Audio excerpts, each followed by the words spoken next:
প্রত্যেক বিভাগীয় শহরে একটি করে স্কাউট প্রশিক্ষণ কেন্দ্র স্থাপনের উপর গুরুত্ব আরোপ করলেন প্রধানমন্ত্রী শেখ হাসিনা।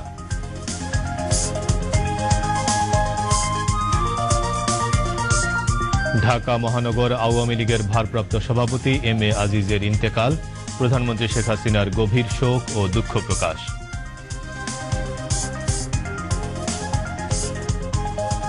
হত্যা, সন্ত্রাস, বোমাবাজি এবং যুদ্ধাপরাধীদের পক্ষাবলম্বন না করে আসন্ন ইউনিয়ন পরিষদ নির্বাচনে অংশগ্রহণের সিদ্ধান্ত নিতে বিএনপির প্রতি আহ্বান জানিয়েছেন আওয়ামী লীগের প্রচার ও প্রকাশনা সম্পাদক ড হাসান মাহমুদ।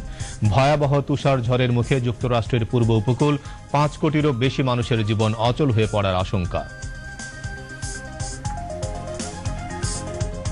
এবং সিডনিতে হোয়াইট ওয়াশ এড়াতে পঞ্চম একদিনের ম্যাচে জয়ের জন্য অস্ট্রেলিয়ার বিপক্ষে 331 রানের লক্ষ্যে ব্যাট করছে ভারত। আসসালামু আলাইকুম। বিটিভি ও বিটিভি ওয়ার্ল্ডের দুপুরের সংবাদে আপনাদের আমন্ত্রণ জানাচ্ছি। আমি বাইজিদ খুরশিদ রিয়াজ এবং সাংকেতিক ভাষায় শিরিন আক্তার রূপা।